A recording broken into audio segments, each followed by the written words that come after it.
of this webinar, they'll be able to access that in the week following is usually when we have that up on the website. And we also try to send out the link for that to those who participated following the webinar. So hello everyone, some of you have seen me here before. I'm Josephine Braun, Webinar Coordinator for the Network for Ministry Development with the United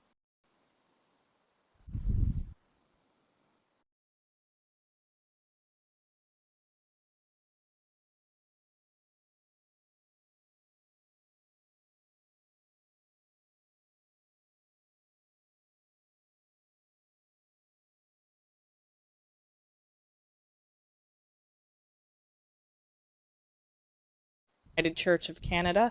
I'll be walking you through the webinar, how this will work today, and introducing our presenter to you from my church office in Burlington, Ontario.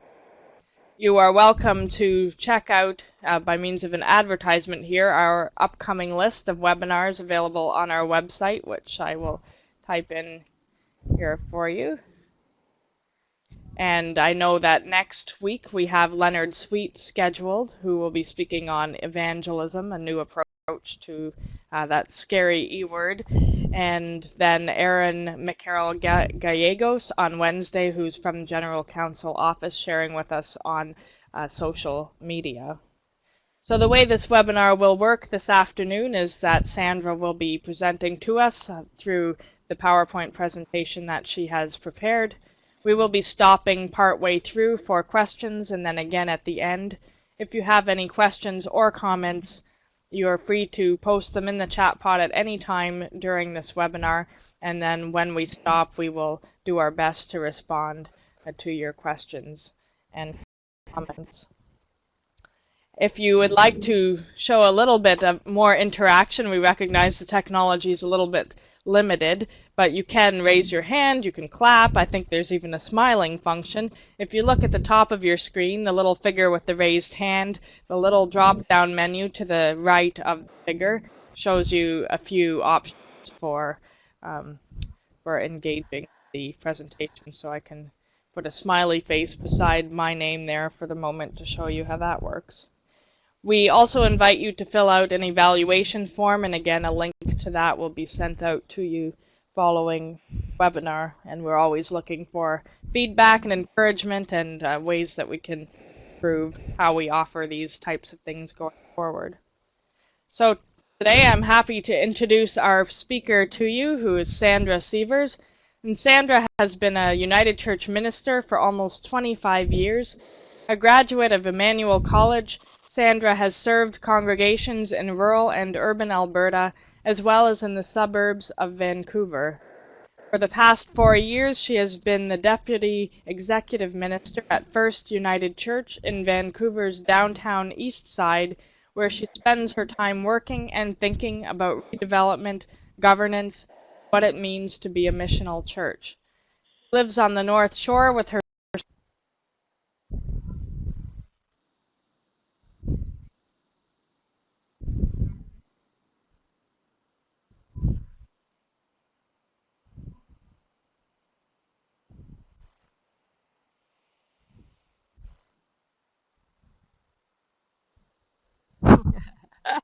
It's morning.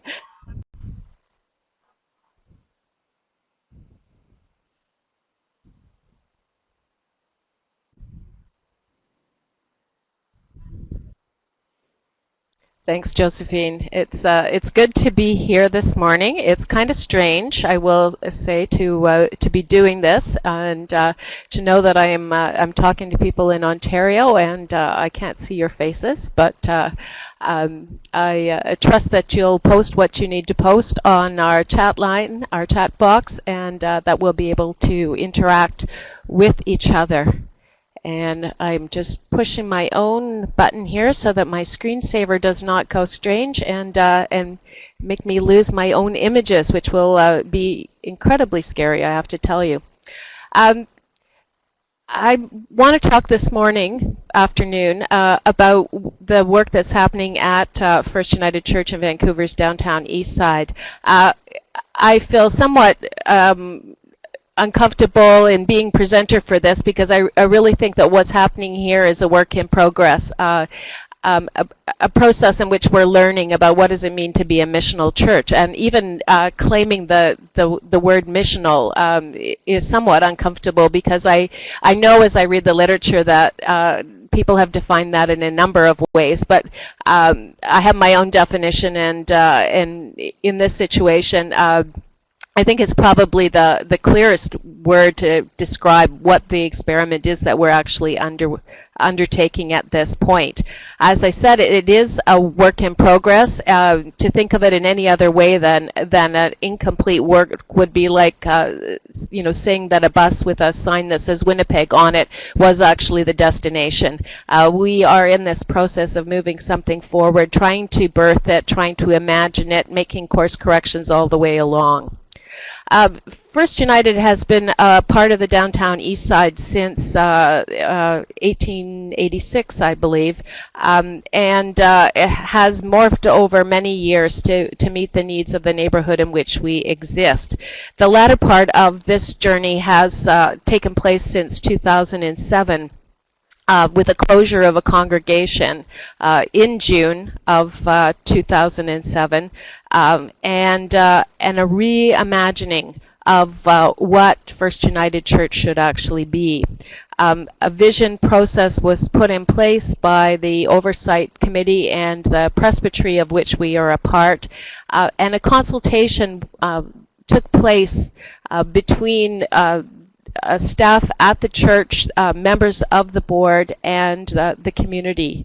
And with the closure of the congregation, the instruction from the community when they were asked, now that there is no congregation at First United Church, but this rather large outreach ministry, when they were asked, what should First United Church be going forward? And the response was, it needs to be a church the way it's always been.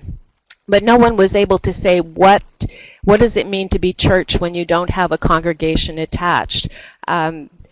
So what we've been doing over the last 4 years is trying to imagine what it is to be a church when you have no congregation. How do you imagine something new in a place like this? The Oversight Board looked across North America and into Europe and South America for models, and looked at Glide in San Francisco, looked at Church of the Savior in Washington, thought about base Christian communities, looked at Iona, and tried to think, what kind of place can this be moving forward into through in the 21st century? I was called to work here in January of 2008, and my colleague Rick Matthews, who's the executive minister, came a few months before me. And our job was to reimagine the work of this place in this particular time.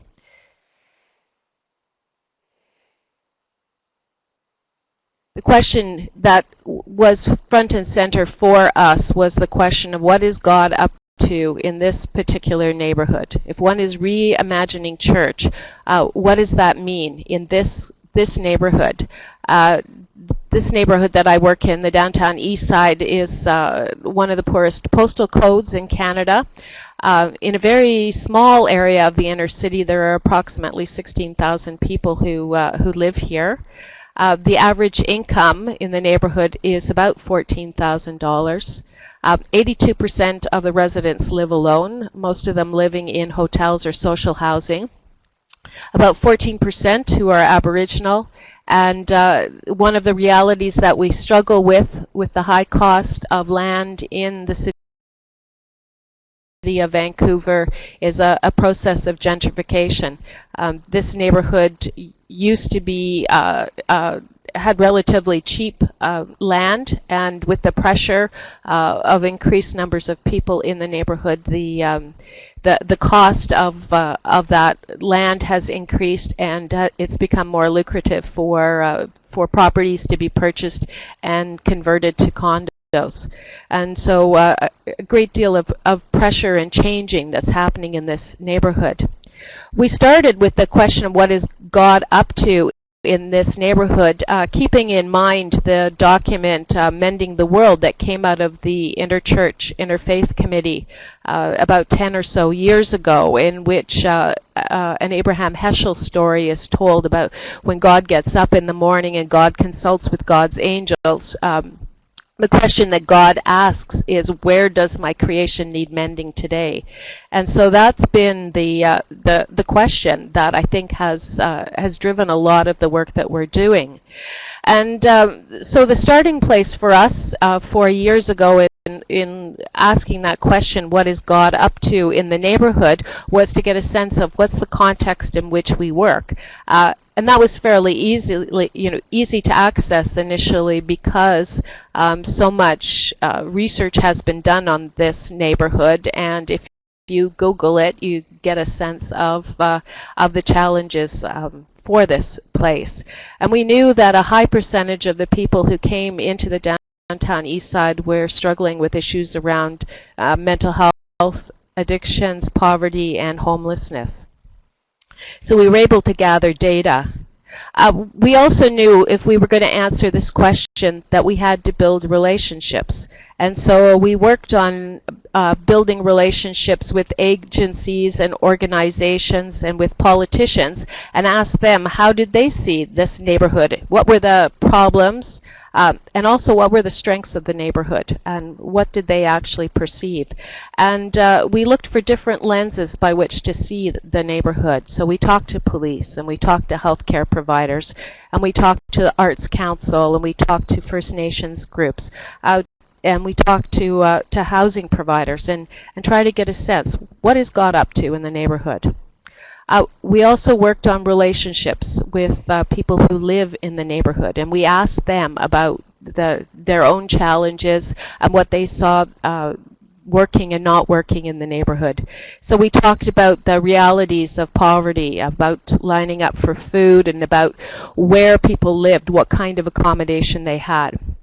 Asked questions about how were they treated by the police, who were the drug dealers, and what did they sell, and where did they sell it. And then we asked questions about families. How were people connected in to their own families? We also built relationships with politicians of all kinds. And just a second, I just lost my image there. There we are, I'm back. We worked on establishing relationships with our members of parliament, and also with the MLAs for our neighborhood. We visited with every city councillor that we could get access to, with all the bureaucrats, and also with the mayor. And when we did that, we modeled our interaction on Nelson Mandela's example of how he had interacted with the de Klerk government during the apartheid era, which was a relationship of mutual respect, an attempt to not embarrass politicians, to assume that they would be accessible, and that they would also be open to conversation if we had something to offer. And we found them incredibly open and willing to talk to us.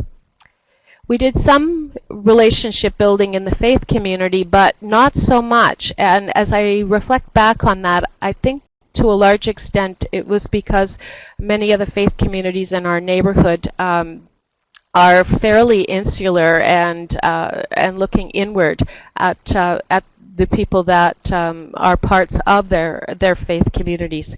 And so we were looking for a different way of working in the world, and the relationship with the faith community wasn't always the most helpful, and so we focused on many of the other groups that we were involved in. Probably the most helpful theological lens we found was for the word missional, was a South African theologian by the name of David Bosch, who wrote a book called Transforming Mission. In Bosch's understanding, mission is not primarily an activity of the church, but it's an attribute of God. And the church is the instrument of God's movement towards the world. The church exists because of mission and not the other way around. And that God's mission takes place in the world, not exclusively in or through the church. So as we read Bosch's material and we thought about it in our own context, a number of things came clear for us. A redefinition of church as its primary function not being worship. That's key to us. We don't have a Sunday morning worship in this place. For us, our energies and the amount of time that we spend on the work of First United Church, the majority of our time is not spent on worship, though worship's a part of what we do. To be missional, in my mind, is about meeting the needs of the community. It's to not make a distinction between that which is sacred and that which is secular. It's to recognize that every action has the potential to be incarnational, and that every encounter can be a sacred encounter. And to be missional is to risk everything if you want to be faithful. You'll note the picture on the screen. This is a picture of our sanctuary in around December of 2008. In December 2008, Mayor Gregor Robertson had just been elected as the incoming mayor of Vancouver. And he phoned my colleague Rick on a Sunday night and asked if we would be willing to open our doors overnight. Up until that point, First had a policy of opening the doors for anyone who wanted to come in and sleep in the church during the daytime. And people would come in and oftentimes fall asleep in the pews as they were trying to escape the weather. But in December of 2008, the weather in Vancouver was quite horrible. Not by Ontario standards, I know, but by Vancouver standards, pretty horrible. And there was a real fear that people would freeze to death. And so the mayor, as having campaigned on a platform of eliminating street homelessness by the year 2015, asked us whether we would open our building and allow people to come in and sleep overnight. We agreed, and it took us a week to get organized. Because of our experience of having people in the daytime, we thought, okay, we can sleep at 150 at night. That shouldn't be a big deal. And our experience that first winter was that we actually did not go below 240. So we had 240 people sleeping in here every night, 24/7, 7 days a week. We made a number of decisions when we did that. We decided that we would be low barrier, so we had people's pets inside, people's shopping carts, all of their possessions. We decided we would not take names, that we would let people come and go any time of the day or night, and that also we wouldn't bar anyone. So no matter how difficult their behavior became, we would not put them out into the cold. And what we experienced was this amazing collection of people who came inside, people who had slept under the bridges and in the parks, came inside, some for the first time in many, many years. And a lot of them have stayed with us ever since. And we are now just going into our fourth winter of being in this situation of having people sleep in our building, and our averaging is still about 240. Obviously not a housing solution for anyone, but a way of buying time for people as they as housing solutions are worked towards in the city. and a way at least to build relationships and extend the lives of many people whose health situation is quite marginal. I think Mayor Robertson must have read Walter Brueggemann at some point, though I'm sure he would deny it. But this Brueggemann quotation on the side, to me, is just so incredibly powerful. We need to ask not whether it's realistic or practical or viable, but whether it's imaginable. We need to ask if our consciousness and imagination have been so assaulted and co-opted by the royal consciousness that we have been robbed of the courage or power to think an alternative thought. When Mayor Robertson came in as mayor 3 years ago, and he just was re-elected yesterday, in fact, there were over 800 people who were on the street, who were street homeless, people who were entrenched in homelessness. The number of street homeless at the moment is 145. So it might not have been a realistic, practical kind of solution to street homelessness, but it was imaginable by the mayor, and he made it happen. And going into 4 winters now, our sanctuary no longer has pews. We have moved to bunk beds. We're serving 4 meals a day, and we have an enormous collection of people who are in here for foot care and for educational programs, and just to hang out as well as to sleep.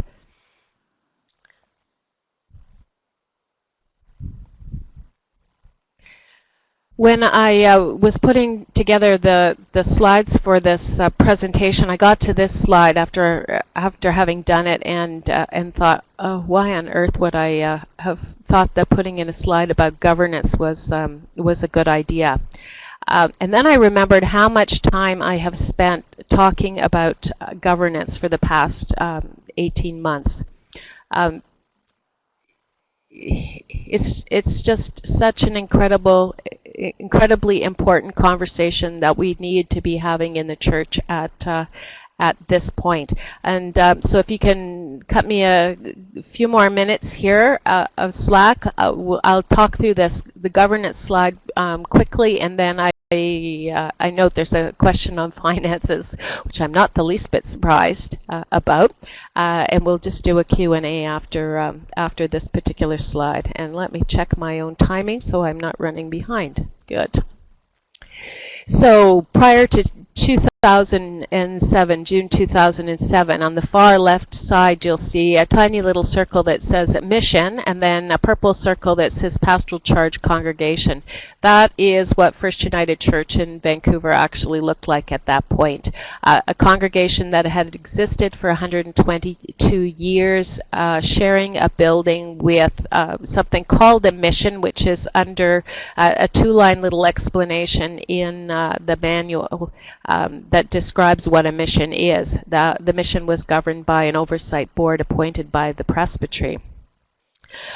When the congregation closed in June of 2007, what was left was the center circle, which was a mission, which was all of the outreach kind of work that the church felt itself called to in the Lower Mainland, and especially in this place. When we opened, at the request of the mayor, we went from a staff of around 23 in the mission to where we currently are, which is somewhere around 120 full and part-time staff. The pressure within my presbytery and in conference and nationally was for this mission to become an incorporated ministry under Section 429 of the manual. That was seen as the way to put a governance structure in place that dealt with issues around liability and was seen to be the best way forward. And we started down that road. I sit on the Community Ministries Reference Committee. But partway through the process of trying to go towards incorporation under the Societies Act, we had this sense that something was missing. Um, if you think about how we define church in this denomination, if you say you're going to church, mostly you mean you're going to worship, but also you have a sense that what you're going to is something that is that looks like a congregational life. We had claimed the name First United Church even as we were structured as a mission, but we had a sense that just being a society or an outreach ministry was not actually going to capture what it is at its essence to be a church of the United Church of Canada, something that holds the vision. And when we looked at other community ministries across the country, we had a sense that those community ministries were drifting away from their United Church roots. That there was very little that was holding them connected to the denomination. And for us, that was really a source of sadness, and it was a challenge to us then to think, so what does it mean to be a church that's not focused on Sunday morning worship, but instead is focused on a new expression of what it means to be a church for this time period, to be missional, for want of a better word. And so we moved to this place of imagining something that had the best of both models. A mission congregation, which is now in the process of formation, tied to an incorporated society in a whole entity, the Blue Circle, that was what it means to actually be a church. So to hold these pieces of incorporation, to deal with issues of liability, but also to hold within it a mission congregation that would hold the vision of what First United Church can be, both now and going forward into the future.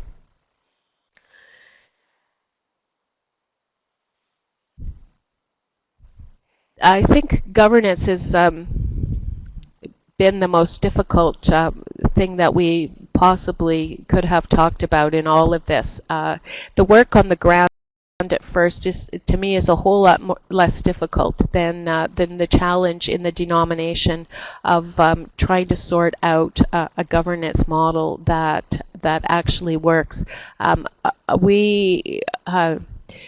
We're not literalistic about Scripture, but we sure as heck are about the manual, and that really limits at the moment our abilities in this denomination to make space for things that are new, for places of vision.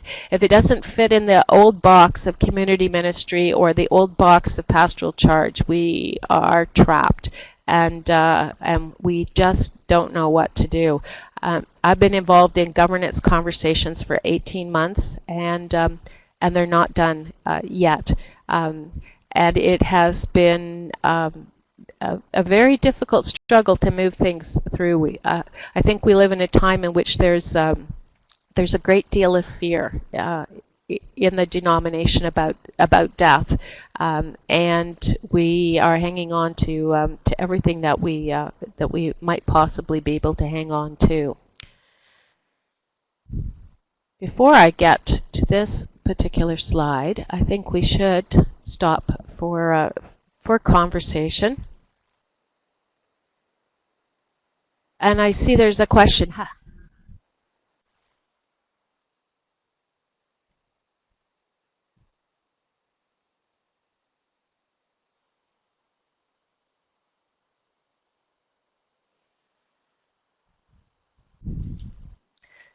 I knew the financial one would come up because I mean it's a huge one.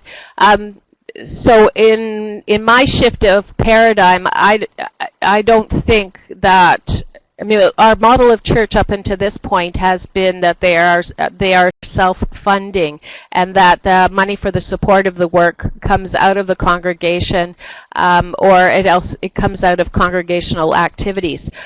What we do can't be supported that way. We don't we are just reforming a congregation at the center of the life here. And even if we had a massive congregation, it would not be able to support the stuff that we do. If one goes on the assumption that God is at work, not only in the church but outside of the church as well, then that, I think, opens a whole lot of doors to us for searching for pots of money in a variety of ways. So our funding comes from a variety of places. It does come from congregations across British Columbia. It comes from individuals, some parts of faith communities, a lot of them not. It comes from Mission and Service Fund. There is a yearly grant which is decreasing annually as the church shifts. We do our own fundraising. We receive bequests. We make application to foundations. If we have a project that we think is a good one, we'll be searching for foundations who want to do good work and try and connect with them. For some things, we've done partnerships. So we have a one-chair dental clinic in our building that provides free dental care to low-income people in the neighborhood. And that was as a result of a bequest tied to a partnership with University of British Columbia's School of Dentistry. There's a big chunk of funding from government because we're open 24/7, and so government provides money for beds and also for food. And then we have interesting relationships with other faith communities, with a Sikh community who does lunch once a month, with a Jewish Muslim group that are in here, and also with a congregation from a Jewish synagogue as well. And for us, that's it's all part of our ministry. I mean, everything that happens in the building is lines up with our mission statement, with our priorities for the work of First United. And but what we've done is we've managed to partner with people and with organizations and with funding bodies in a whole variety of ways. And as a result, we're able to tap into financial resources from a variety of places.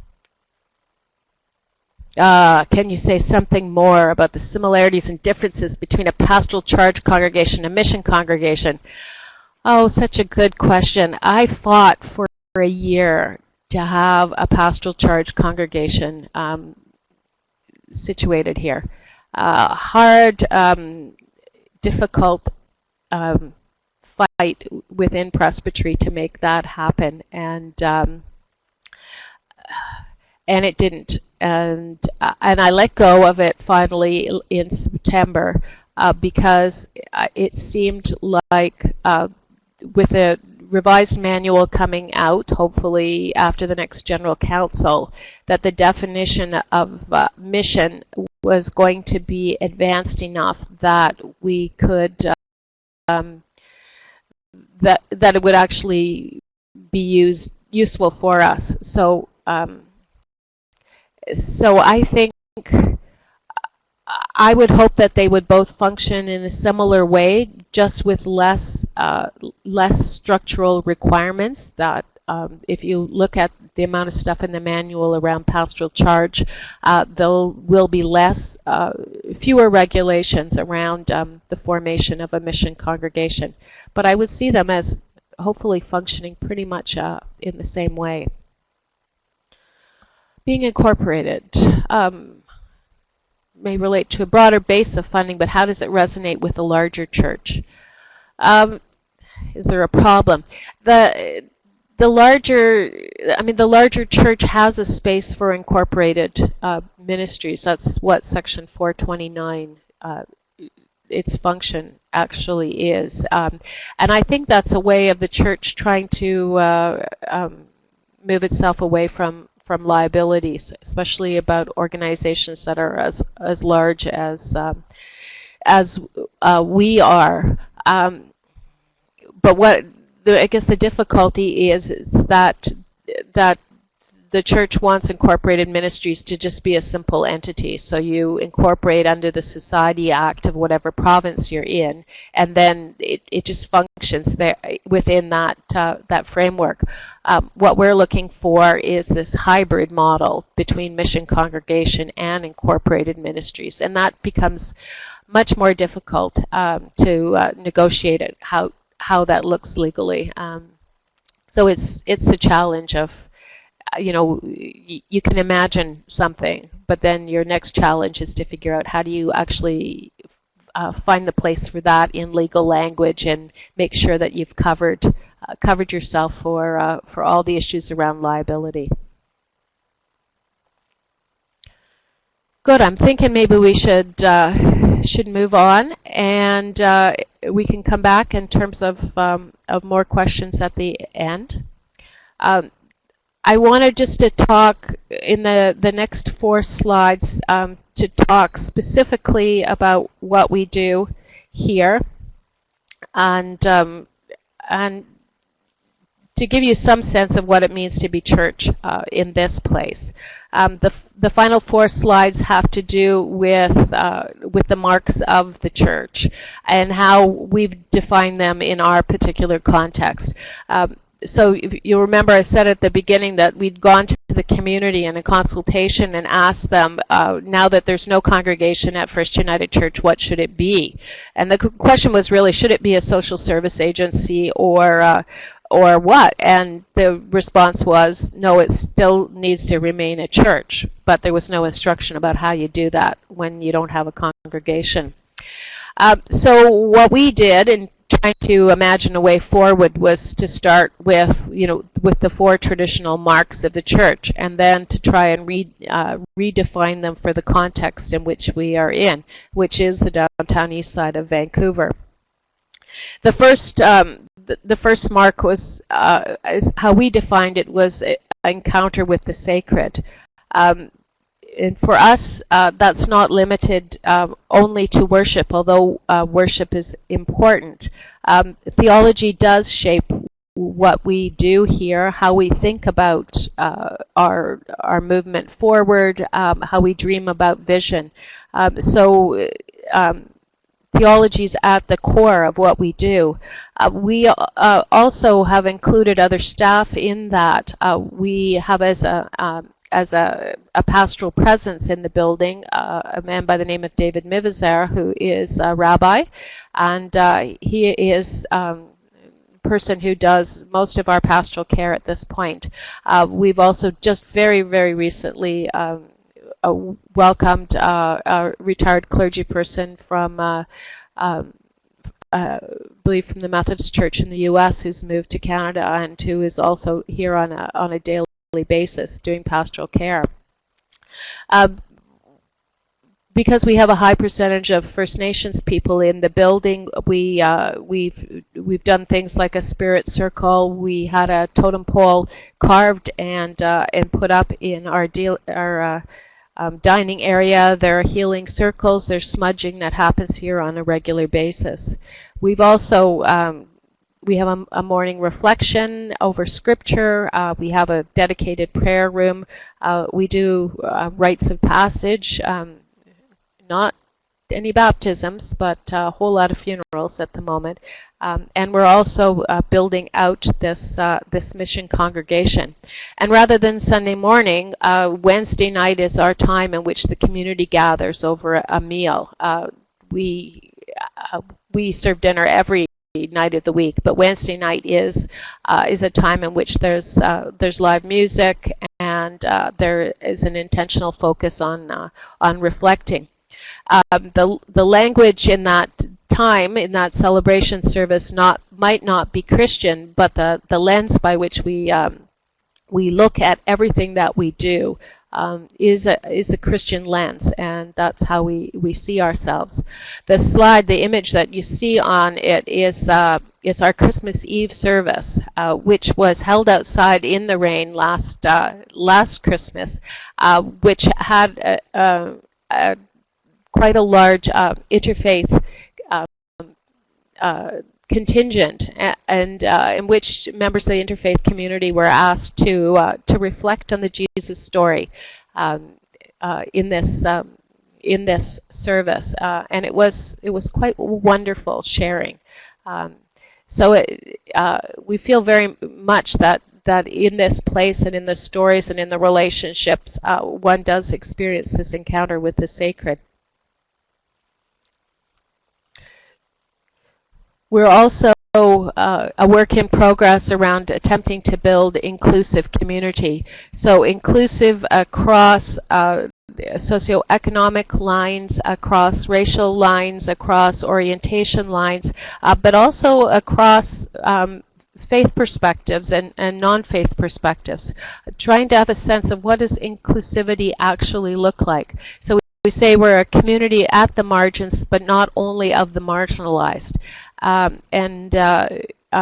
We have people in this community we would see from who live in our building, who come from the neighborhood, who come from other neighborhoods in the city of Vancouver, and this mixture of people who gather in this place and see themselves as part of the community that's First United. We've moved away from language around volunteers so that we are all community members, and so when we would have a meal and the meal needed to be served, it would not be haves serving have-nots, but those lines might be blurred. So might be people from other neighborhoods sitting at table with people from the downtown east side, and people from the downtown east side might be engaged in the actual serving of the meal. So trying to build this community that's geographically located at the margins and focused on seeing the world through a Christian lens, but not just being a community of people who are marginalized.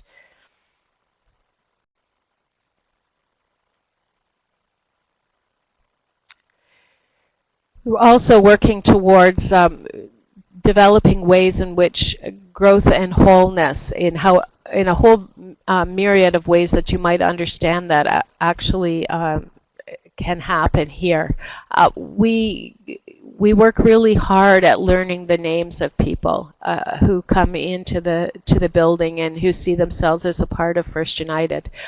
In a daytime, that can be anywhere between 300 and 500 people who come through our doors during the daytime.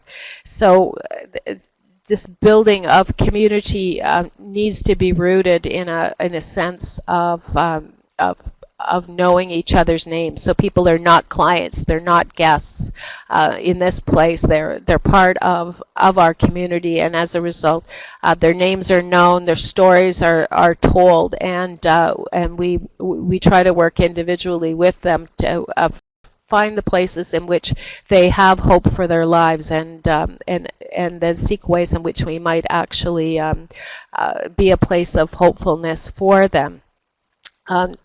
And that is done in a whole variety of ways in terms of support and accompaniment. It's also done in just looking slightly outside the box. So next week I'm joining together with a group from a drug users group, and we're meeting with the health authority to talk about the possibility of opening a bar. Yes, a bar, a United Church opening a bar. And what we want to do is to figure out a way in which people who are chronic alcoholics and who drink non-beverage alcohol, like Listerine and rubbing alcohol and hand sanitizer, can actually be supported and moved in a harm reduction way to moving on to beverage alcohol like vodka and beer and wine, as a way of trying to get some sense of stability for that group, because of the people we see, I think those who are chronic alcoholics and who are drinking non-beverage alcohol are without a doubt probably among the most marginalized of all in this neighborhood. So what we're trying to do is to think if part of what it means to be a faith community and a Christian faith community at that is around God's call to us to move towards growth and wholeness in our lives. And how do we do that in really concrete, practical ways? I think I said earlier that for me, there's the lines between what's secular and what's sacred are blurred in a place like this. In this place, one has to meet needs at the most basic of levels. Otherwise, you're totally irrelevant. And so figuring out what those basic needs are and being open to shifting how you function organizationally to meet those needs, to me is the call of the gospel on our lives, and that's what we try to do. Taking out the pews, talking about the possibility of a bar, all of those kind of things are ways in which we recognize the needs in the community. We ask the question, what is God up to in this neighborhood? We seek partners in which we can work together, and then we respond to need. And the last slide here. Meet basic needs and address injustice. This I think is one of the things that we probably are known most widely for, and it sometimes we get the comment, well, what you're doing, you're just a service provider like everyone else, and I, how is this church? And I think, how did we get to the point that in the church that meeting basic needs and addressing injustice were no longer a part of what it actually means to be a church? How did we get this separation between what is sacred and what is secular? I think in many ways there's an element of classism in that. For those who are scraping the bottom, making $14,000 or less a year, an organization, a church, actually has value when it deals with the needs that people have. Just going to flip over to the questions here. Do you have connections with mental health provision for those who need it? Yeah, we do. We have community workers on staff who are trained in mental health issues.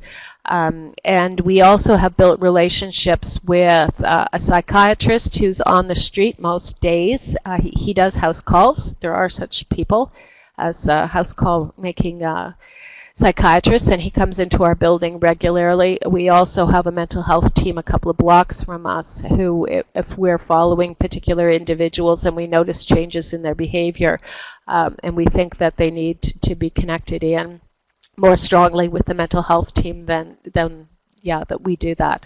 In this neighborhood, people are pretty open about whether they have a mental health issue. My experience in congregational ministry is that you can have people with really troublesome behavior in a congregation, and no one will actually be willing to talk about the possibility that perhaps there's a mental health issue that's at play. And that can just make things really difficult when it's unacknowledged. In this place, it's addictions and mental health issues are they're really obvious most of the time, and people are pretty good about acknowledging that.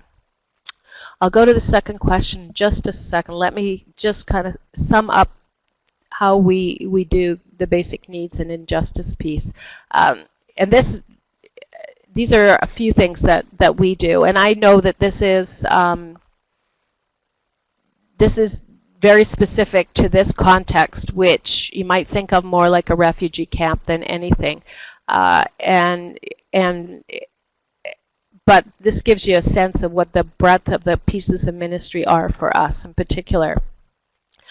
We have space in our parking garage under our church, which we've converted into a storage area for shopping carts.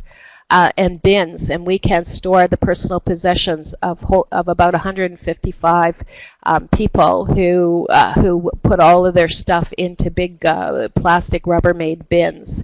Plus, we then have so 155 bins, and then about 30 shopping carts and rollaway luggage. A huge contribution to the homeless community who have no place to store their stuff. We do 3 meals a day and a snack at night, probably 750 to 1,000 meals a day. We do showers. We hand out toiletries. You go to the you stay in a hotel. You have the toiletries there. You bring them back. We get them. Or hotels, as they are changing their supplies, will often give stuff to us. We do 3,000 tax returns. Actually, up until now, we're at 3,400 this morning of free tax returns for low-income people. Just being able to access a place that will do their taxes for them is an incredible contribution. We run a thrift store, and we have emergency clothing for people in the neighborhood. And then we provide about 240 sleeping spaces for people every night. We are in this constant struggle to work on issues of injustice, especially for those who are among the most marginalized and the most troubled in the neighborhood. The people who have untreated mental illness or untreated addiction issues, people who have a history of inappropriate sexual behavior towards other people, people who are violent. There's no place for people who are potentially violent but cannot be incarcerated. There's no place for those people. And people who are just non-compliant, who want to live life their own way and who are often picked up by the police. And the people who make insurance companies, like the carrier for the United Church, very anxious. Those are the people that we are working for justice for, and so struggling to make sure that there's a place in this particular city that will meet the needs of those individuals. Back to the question. Back to mental health. It's such a big and not well understood concern. Do you have any suggestions, resources for congregations around mental health to help congregations understand mental health needs? I think that the biggest one is to check out, outside of church circles, to check out who does mental health provision in your neighborhood, like who's the health authority. Check in the yellow pages for the psychiatrists. Checking the social workers, checking in to local schools to see who they use, and just go back to that earlier point I made about understanding where God's at work in your neighborhood. Go and talk to people whose task it is with and who are paid for by government, first of all, and then privately, just to go and ask for someone to provide you with training around identifying mental health issues. My experience is people are quite willing to talk, so they're available to you.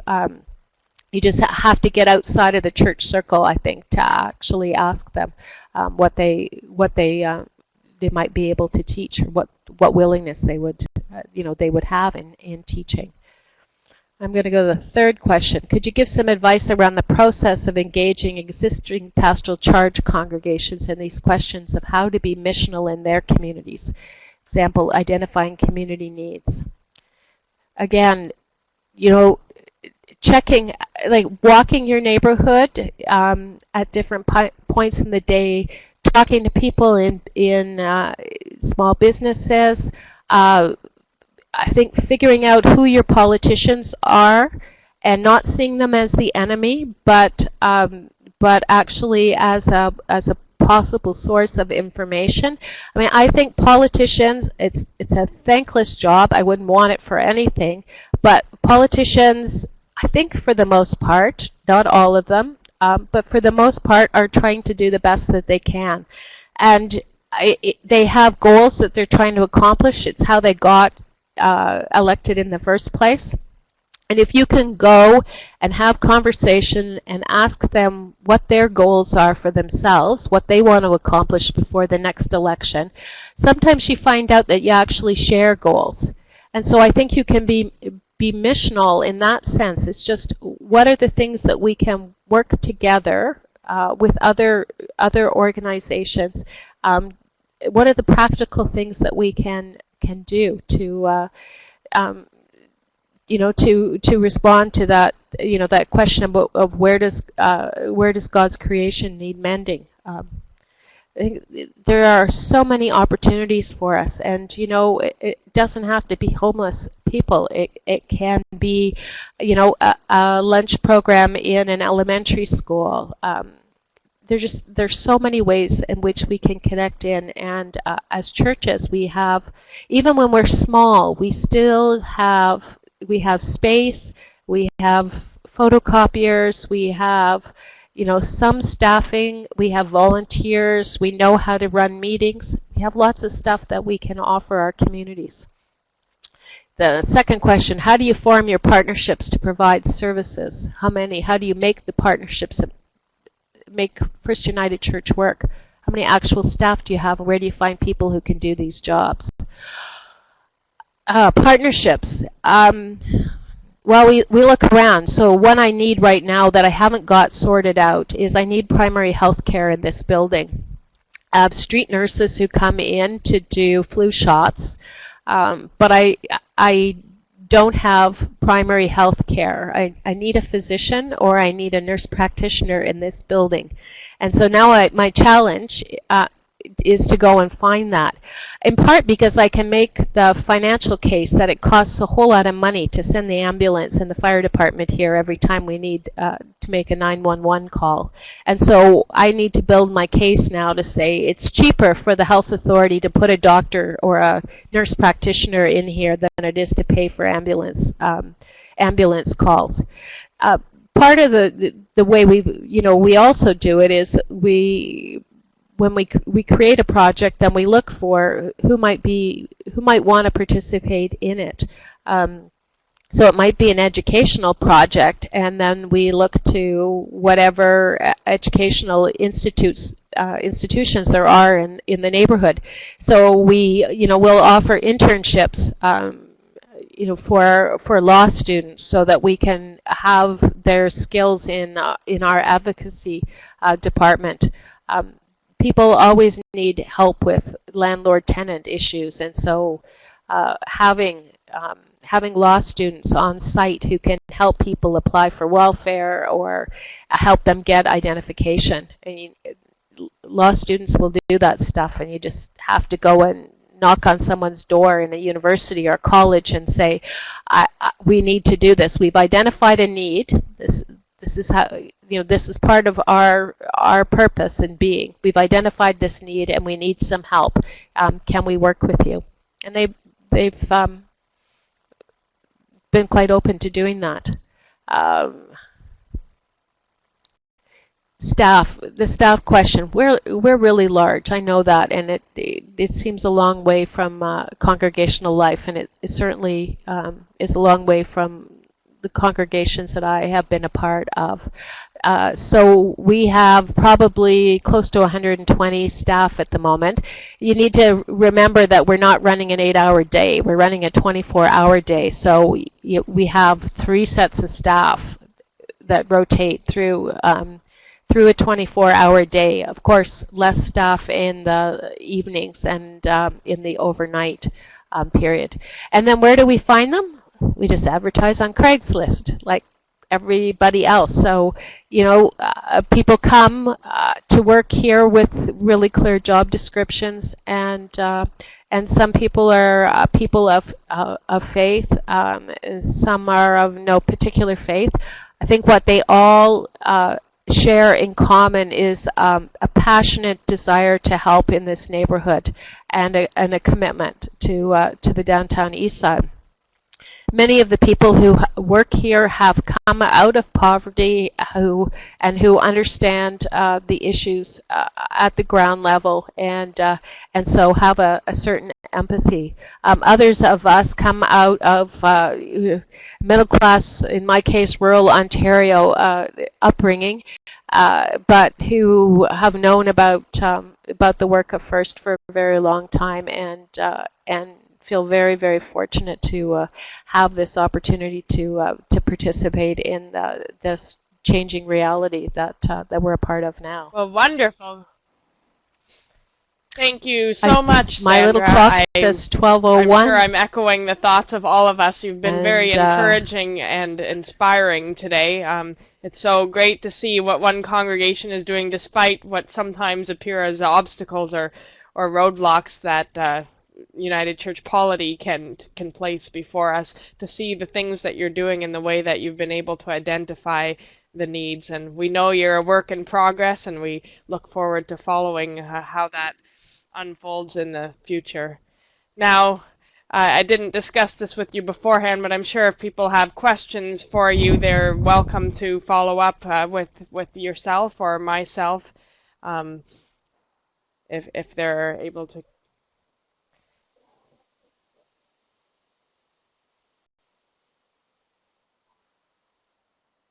Yeah. Yeah, I'm on Facebook, so you can catch me on Facebook, and or you can just email me at work at ssevers, so SSEVERS at